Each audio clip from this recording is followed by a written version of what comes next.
मोहम्मद अली शाह जी, लेकिन बावजूद इसके सबसे कम विकसित प्रांत है, एक ऐसा इलाका है बलूचिस्तान पाकिस्तान में जहां पर अशांति ही रहती है, शांति कभी होती ही नहीं है। ऐसा क्यों? जी अंजलि जी, जब बात ऐसी है, जब आप अपने देश के नागरिकों के बारे में नहीं सोचेंगे, क्योंकि ये टेक्निकली पाकिस्तान के अंडर में आता है, पाकिस्तान की सरकार ने कोई इंटरेस्ट लिया नहीं है बलूचिस्तान में, तो जाहिर सी बात है जब आप इंटरेस्ट अपने ही नागरिक में नहीं लोगे, आप केवल अपनी पॉलिटिक्स, सियासत, सत्ता बचाने की कुर्सी के ऊपर लोगे, इमरान खान, शहबाज शरीफ, आप ड्रामा करोगे, बस वहां पे आपकी पब्लिक नाखुश होगी। आज की तारीख में पाकिस्तान के हाल ऐसे हैं कि पीओके के लोग अलग मांग रहे हैं, सिंध के लोग नाखुश हैं, फिर बलूचिस्तान गिलगिट के लोग अलग नाखुश हैं। तो खुश कौन है पाकिस्तान में? कोई खुश नहीं है।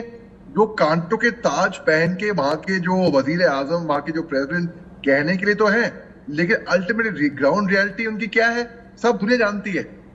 भिखारी का कटोरा लेकर घूमते हैं। जब वहां की लीडरशिप ही भिखारी का कटोरा लेकर घूमेगी तो आप समझ सकते हैं आवाम का क्या हाल होगा।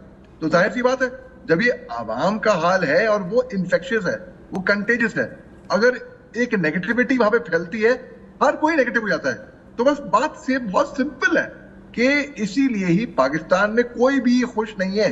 मेन इसके जिम्मेदार मैं देता हूं उनकी लीडरशिप। उनकी लीडरशिप फेल है, कंप्लीट फेल है। इसीलिए ही पाकिस्तान के इतने बुरे हाल हैं। ये शेर बेच रहे हैं गधे के माफिक चीन को। इतने बुरे दिन आ गए हैं पाकिस्तान के। भिखारी का कटोरा लेकर शहबाज शरीफ पहुंचते हैं चीन 5 दिन के दौरे। 5वें दिन इनको एक वर्चुअली, लिटरली नहीं, वर्चुअली तमाशा मारा जाता है। जी जिनपिंग भाग जाते आ जाते हैं कहां से पैसे मांगने के लिए। तो इस तरीके के ये हालात हैं पाकिस्तान के। ये रियलिटी बता रहा हूं मैं।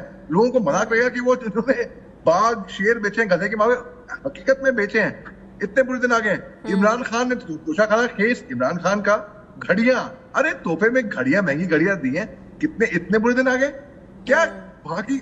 बिल्कुल, पाकिस्तान में स्थितियां वाकई में कुछ इसी तरह की है। मोहम्मद अली शाह जी, इसका जिक्र तो आपने इससे पहले ही कर दिया था, किस तरह से पाकिस्तान कटोरा लेकर दर दर घूमता है, आईएमएफ के बोझ तले पूरी तरह से दबा हुआ है, आईएमएफ के टुकड़ों पर पलता है। और चीन, पुराना साथी, पक्का दोस्त पाकिस्तान का, अब चीन ने भी दे दिया है अल्टीमेटम। गुहार लगाने के लिए 2 मंत्री डेरा डाले हुए हैं बीजिंग में। आपने दुरुस्त फरमाया अंजलि जी, मैं एक बात शायद दर्शकों से मैं कनेक्ट कर पाऊं, मैं एक बात कहता हूं। देखिए, अक्सर ऐसा होता है, आपने भी गौर किया होगा, शायद दर्शकों ने ये गौर किया होगा कि सड़क पे या फुटपाथ पे या पार्क में, कहीं पे बाजार में कोई इंसान गिर जाता है। जब वो गिर जाता है तो 10 लोग हर दिशा में दौड़ते हुए आते हैं। उसके बाद अरे क्या हो गया, ठीक तो हो, लगी तो नहीं, चोट तो नहीं आई, ठीक है। जब उसी तरीके से, लेकिन आपने गौर किया, जब पाकिस्तान गिरता है क्यों कोई खड़ा नहीं होता इनके लिए? चीन, जिनको ये अपना सगा मानता है, अपना बड़ा भाई मानता है, वो तक नहीं है इनके लिए। अरब राष्ट्र, यूएई, कहां है वो? कोई नहीं है। आज पाकिस्तान स्टैंड अलोन अकेला क्यों खड़ा दिख रहा है?